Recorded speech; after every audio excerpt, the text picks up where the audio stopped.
decals on the wall. Looks very official, you know, like a hotel lobby does. The house dick is sitting there with, you know, he's sitting there watching you, very sinister look, and there's this very official-looking clerk standing there behind. And it looked on the up and up, is all I can say. So Zinsmeister and I walked up to the thing there, and we'd like a room for tonight. Oh, fine. He said, you want a single or a double? Oh, it doesn't make any difference. Give us a double. It's okay. He says, okay, one double. That'll be $6.50 in advance for each of you. $6.50 in those days to a guy making roughly $18 a month. You can just see what kind of a shot that was. You know, $6.50 in advance. And he goes, ding, ding, ding. Bellboy, bellboy. Well, of course, each of us got our adopt kit. You know, our adopt kit. You know, the little bag that contains this, you know, it's got, that's about it. It's got a brush, it's got a toothbrush, a little toothpaste, and that. Ding, ding, ding, he hits, and this guy comes rushing over and grabs them both out of our hands. Of course, that's another $half there. And at $18 a month, that's a lot of $half. So ding, ding, the guy grabs them right out of our hands. So Zinsmeister and I start standing. He says, come on, follow me. We go over to the elevator. We get in the elevator. We've already paid our $6.50. And up we go. We get up to the 6th floor, and believe it or not, it looked like a hotel. You know, it had rugs on the floor, and it had rooms, and had doors, and all that kind of stuff. So we walk along the hotel, right, and he's got a key. So he's dangling the key, number 728, and he's ding, ding, he's got the key, and we walk along. And it looks very authentic, you know, it looks very official. And so we get to room 628 or 728 or whatever it was. Here it is, fellas. He said, you want me to roll it back for you or anything like that? You want me to take care of anything? No, that's what we were already thinking of the next tip. No, we'll take care of it. No, we'll take care of it. So, with that, Zinsmeister takes the thing. He gives them the tip. He puts the key in the lock, turns the key, and opens it up, pitch blackness. So he said, oh, okay. He reaches over, flips on the light, and there is our room. Our room is a standard hotel room. A standard room. You know, it's got a bureau over here, and over here you can see where the closet is, and there's the John back there. This looks standard, one little window seat. It looks fine, except for one thing. There were 7 Army cots in there. 7 Army cots. Cheek by jowl, they were at least twice as close as they ever were in the barracks. And in the 7 Army cots, there were at least 26 guys, all of whom had paid $6.50 for a double. Zinsmeister looks in and says, oh, we're in the wrong room. Must be in the wrong room. Excuse me, fellas. And there's a great big tall PFC sort of comes easing out of the John. He says, you ain't in the wrong room, man. You've been took just like us. He says, there's your cot over there in the corner, the one over there next to the radiator with the 900 degrees coming out of it. You just last in line, that's all, man. Well, so Gasser says, oh, yeah? Wait a minute. And he rushes down the hall. He's into the elevator and down, and he goes up to the clerk, and he says, what is this, a double? Guy says, I didn't tell you that you're the only 2 guys in there. He says, that's a double room, that's all. I didn't say that you were the only 2. And he says, give me my $6.50 back. He says, I'm sorry, soldier. Now, look, you just asked me for a double. I'm not going to have to call the MPs, am I? Well, what do you mean, call the MPs? I am going to have to... Jack, will you... Jack gets up in the middle of the floor and blows his whistle. And at that moment, both Zinsmeister and I chickened out. The minute they blow the whistle on a T5, he knows we're in. And so, oh, well, it's all right. Oh, it's all right. We'll take the rotten room. And so, later that night, we are walking down the street, and we are thoroughly depressed. I cannot tell you how depressed it is. It's like all of your life dreaming of heaven, and you get up there, and it turns out to be like BBD&O, you know. And it really is fantastic. It's a giant promotion you bought, and you get up there, and what is it? What is it? And so here's the outside world. The outside world is even worse than Camp Crowder. It's just incredible. So we are walking, and the fist fights and the yelling and the screaming are breaking out all along the street because the soldiers, get in town. They're really bugged now. And so they start hitting each other. They can't find any of the natives. The natives are hiding in the woods or something. So they're hitting and yelling and screaming, and guys are drunk. And so Gasser and myself and Zinsmeister, by the way, we picked up Gasser somewhere along the line. I remember there were 3 of us. And we are walking down the street. We pass a hardware store, and there were at least 498 Army stores in a row. You know the kind of Army stores that sell good conduct ribbons? And then there's these fly-specked looking uniforms in the window. You know, the Army story. It says, ribbons sewed on while you wait. Big sign. It says, all campaign ribbons of all campaigns and all theaters of war available here with zippers so they can quickly be removed if the MPs are catching up with you. That kind of thing. So we're looking, oh boy, and we're walking. All of a sudden, as we're passing an alley, a guy is sort of crunched him and says, hey, come here. And it's a soldier, a GI. And so Gas says, what do you want, man? He says, oh boy, isn't this town a drag? You know, here's sounds like a civilian, you know, he sounds like he's a guy with brains. And Gas says, boy, you are not kidding, man. What a drag. And I says, whoo, boy, Hesper was never like this. He says, boy, he says, you know, I've been looking around all night for something to do, and this is the worst thing. This is ridiculous. Boy, everything's a clip joint. And Gas says, oh man, because already, you know, we have been clipped about 9 different ways, you see. And so Gas says, oh boy. Did I ever tell you about the $3 Coke I bought? Woohoo, a $3 Coke. That's the only town I ever saw in my life that watered Cokes. I mean, not whiskey, Cokes. Those guys even watered water. It's a wild scene. $3 Coke. Well, so Gas and I walk along, and the guy says, oh man, what a drag. And so we strike up a casual conversation. He seemed to be on our side. And he says, gee whiz. He says, wow, what a rotten place. And Gas says, gee whiz, wow, what a rotten place. And I said, wow, gee whiz, what a rotten place. And he says, you know, you guys feel like a little cards or anything? He says, as far as I'm concerned, I just want to get the bus back, and the next bus is at 2 o'clock in the morning, man. Let's sit down and play. Well, all I got to say is that within 30 seconds, this guy convinced us his cards were, you know, that's cards, you know, you can't see them very good. I got something in my pocket that's more fun. And out came the galloping dominoes. Now, as far as I was concerned, that was what me and my grandmother and all my cousins played with bingo. She played something she'd hit a bell, you know, holler, bingo, bingo! Or she would, yeah, you remember that thing with the dice. What was it, bingo? No, it's not bingo, it's another game. Grandmothers always play it. No, it's not bingo, grandmothers always play it. It's a game that they hit a bell when they roll out all the dice. There's 5 dice they roll. Well, that was the game that my grandmother played, so they looked friendly, you know, these little things. And there were several games, like I had a game that I played with my brother and a couple of kids in the block called Racers. And it was a game that had little dice, you know, and you move the little racers around. So I was not afraid of dice up to that point. So the guy says, all right, now I'll tell you, Zinsmeister knew how to play the game. Apparently they played this in his old college dorm a little bit just for fun. So Zinsmeister says, oh, I know how to play it. And Gasser says, yeah, I can play it. You roll for 7. The guy says, well, not always. Now, I'll explain to you how you play it. Now, this is the way you hold them like this in the hand, and when you roll them, well, within a minute and a half, we were instructed in the vague outlines of the game. He says, now, are you ready to start? I will start, and for just kicks, let's all put a dime down here. Well, we started to roll, and by George, I'll tell you, within about a minute and a half, old Shep has got these things in his hands.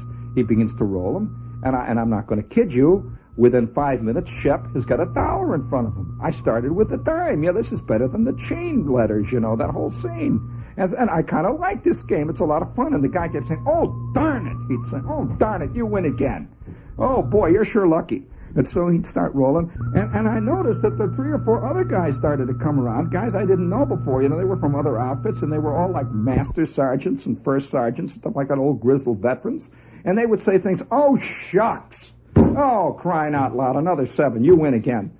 Well, we went like that for a while until pretty soon I had my wallet out, and Gasser had his wallet out, and Zinsmeister had his out, and we all had our $6 in the ring, and, you know, we were winning pretty good. Well, this went on for a while until the crowd started to get bigger and bigger, and the lights are getting darker and darker. It's now about 3 o'clock in the morning, and there's a flickering light, you know, just sort of flickering light over there out on the street, and we're back under, I remember clearly and distinctly, we are under a fire escape. And once in a while, somebody about 6 stories above, at 2 o'clock in the morning, we go, and you splat, you know, and so, oh yeah, we were living life, and it was to be lived there. You know, after all, it was an alley. We were soldiers. We knew what was going on. And so we were playing away. Then it's kind of fun. And then these sergeants, oh, shucks. Fred, there you did it again. Boy, these guys are lucky. Well, Well, about that time, more guys began to form until there must have been about 25 guys. Now, I want to tell any of you guys who have never been involved in this type of skin game that there usually are about 4 or 5 guys who work it together. This is the hardcore cadre. And they don't really move in, as John would say, Long John would say, until the tip is ripe. The tip being there are enough suckers around to make the skinning worth the skinning. Well, by this time there were about 15 other guys like Zinsmeister and Gasser and me, clean-limbed youths who kept saying, gee, this is I always thought craps was kind of a terrible. My dad used to tell me not to play, and I don't know why. It was a lot of fun. Here, let me watch this. And there's about 15 of us on the money. All of a sudden, for some absolutely magical reason, this little short, squat sergeant started to win. I mean, he's one of the guys who says, gee whiz, wow, luck has changed. He says, watch this. He's going like that. And the other 3 or 4 guys kept saying, hey, Charlie, for crying out loud, you got hot hands, Charlie. Wow. And they pretended like they were betting against him. Boy, you roll another one of them, Charlie. And oh, boy. So, of course, we're going along with it until finally it looked a little desperate, We've got all our money in the ring, but it looked like any minute now the tide was going to turn because it had turned always up to this time. When all of a sudden the guy says, okay, fellas, let's put it all in the ring. Come on, let's go. Guy says, okay. Zinsmeister says, okay. The sergeant says, all right, let's go. And there's a pile of money that looked like a small bonfire. This is the first time I've ever seen money under those conditions. It just sort of looks very ratty, And it looks like, after a while, when you play games with money, it doesn't have any reality to it. It isn't like the stuff you buy bus tickets with. It doesn't look like that. It just is like monopoly money, play money, It's just stuff that you keep handing back and forth. That is where it gets very sneaky, and I can see why guys could suddenly lose their whole world. Because the money isn't real after a while in the game. The game is real, the money isn't. It's just like, playing with matches. So we're playing. All of a sudden the guy says, well, that's it, fellas. That's about it. He puts all the money in his pocket, and these 4 guys together melt into the darkness. And there we're standing. All of us. It's now about 3:30 in the morning. Gasser says, boy, it was kind of a lot of fun. Nobody wants to admit, he's at it. That was a lot of fun. That was more fun than if we'd gone to the movies, wasn't it, Zinsmeister? Zinsmeister says, yeah, sure was. Boy, that movie house is real hot. It's terrible. It's smelly in there. Wow. And I said, yeah, it's a lot of fun. How about let's go back to the hotel, fellas? And so we start going back to the hotel, and we're kidding around, what fun it was. And all the while, each one of us is frantically trying to figure out how he's going to ante up the 75 cents for the lousy bus ticket. We were cleaned, I'm telling you, sheared.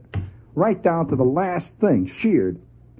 About 20 minutes later, we are going up in the elevator, and who do you think is in the elevator with us? That friendly little staff sergeant with the fat wallet and the hot hands. He's standing there, and Gasser says, that's kind of a funny game you guys play. It's a lot of fun. Do you play this often? Oh, no, I just come in once in a while. I suspect that guy is still in Joplin making the scene. He says, no. And Gasser says, gee, it'd be a lot of fun, but, we're broke. And that guy looked at us and he says, you what do you mean you're broke? You fellas, you're broke? And Zinsmeister says, yeah, we don't know how we're going to get back. And there is a great type of grin. Now, I wish I could tell you the word. There is a phrase referring to this kind of grin. And I can't tell you this type of grin because we're on the radio. But he suddenly broke out into that kind of grin. A great, big, happy, gloating, wonderful grin. And he says, oh, what the hell. He reaches into his pocket and he says, listen, I was awful lucky tonight, fellas. And he takes out 3 $1 bills. He says, here. He says, here. So next time you come to town, you want to have a little game? He said, you'll find me in the alley. He gave us $3. So we go into our hotel room, which is populated by 37 other guys, and about 9 million bed bugs. And about every 20 minutes, the whole crew of drunken whacks would arrive and start banging on the door, yelling because they had rented the rooms. Oh boy, I can't tell you what happened. That night it was wild. We kept throwing a corporal down the air shaft. I don't know the rest of that. So early the next morning, Gasser and I are looking out of this window. We cannot sleep. The dawn is coming up over Joplin, Missouri. And you could see a few drunken soldiers reeling through the little park in the square there. And you can hear the MPs, the wailing of the MP sirens as they're going after one guy or the other. And Gasser looks out. I look out. Zinsmeister looks out. We're all standing there, and the radiator is hissing, and it's beginning to rain a little bit. And their guys are snoring, and the corporal is drunk on the floor. And Gasser says to me, Shepherd, this is the first time I feel like I'm in the Army. And I said, I don't want to think that this is the Army. And Zinsmeister looks at me and says, what do you mean you don't want to think this is the Army? And the three of us just stood there and looked out of the window. And finally Zinsmeister says, well, let's go down to the bus station. The first bus is at 8 o'clock. Our pass, by the way, was good till midnight. Our first bus is at 8 o'clock. So let's go down there and get that bus. What do you say, huh? Okay, let's go down and get the bus. And so 5 minutes later, we're walking down the street. And the sun is trying to sneak through that fitful rain. And those trees are standing off there to the left in that park, knee-deep in old used bottles, dead to the world soldiers in the privet hedges. And occasionally the sound of the MP siren wail could be heard as we're walking our way on down towards the Greyhound station, bound for the land of no return, bound for the PX and Company A. Ba-ba-boo-ba-ba, ba-ba-ba-ba-ba-ba.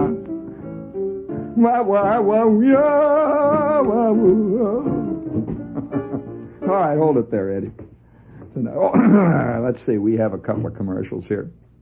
And I don't have to, not much I can tell you about Mandarin House that you haven't heard me say before.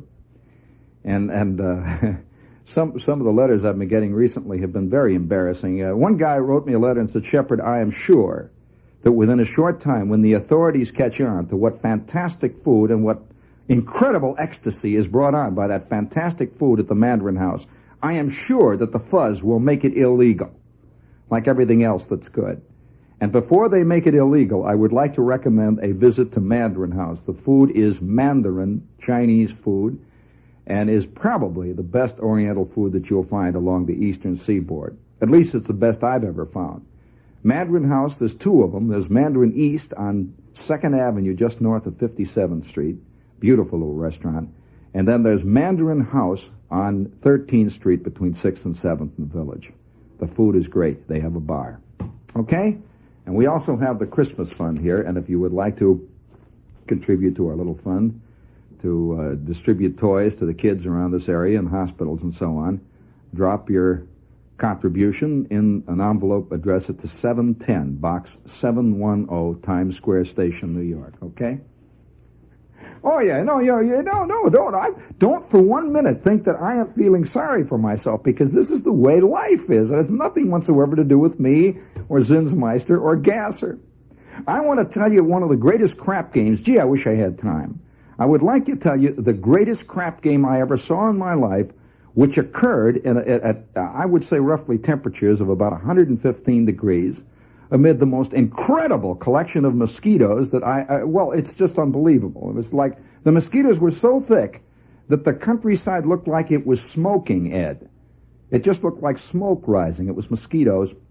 And it was about 3 o'clock in the morning in the very heart of the Everglades.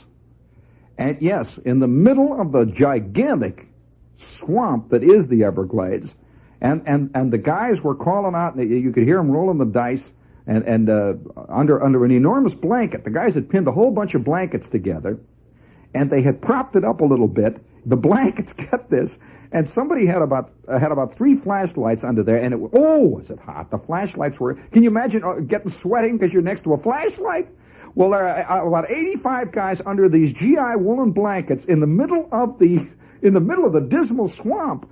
And they're rolling these dice, and the desperate looks on those faces, these guys, all with their helmets on, and they're rolling the dice, and about every 30 seconds out in the swamp, you could hear the sound of a gigantic bull alligator, who either wanted to get in on the game or was looking for something real good. And then someone would say, "What did you say, Frank? What are you rolling for?" And they're rolling away there, and the sweat is pouring down, dripping on the guys, and they would have to take the dice, literally take the dice and dry them off between each roll. They were sweating so, and the sweat is, the bull is bellowing out there. He was mad because he was broke and couldn't get in the game.